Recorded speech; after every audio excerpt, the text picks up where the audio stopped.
Kita ke informasi soal PSM Makassar, Saudara. Tim Juku Eja resmi mendaftarkan pemain mereka untuk Piala AFC 2022.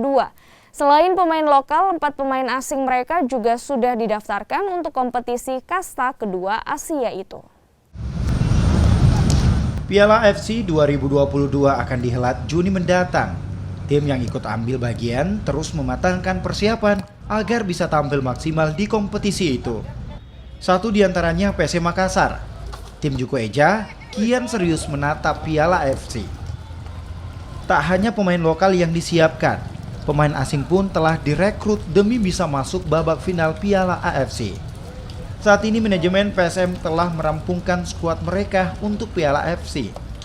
4 pemain asing yang telah direkrut telah didaftarkan untuk bisa berlaga di Piala AFC.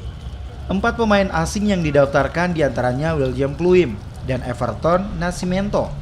Mereka siap berjibaku agar skuad Laskap Pinisi tampil maksimal. Tim Liputan Kompas TV.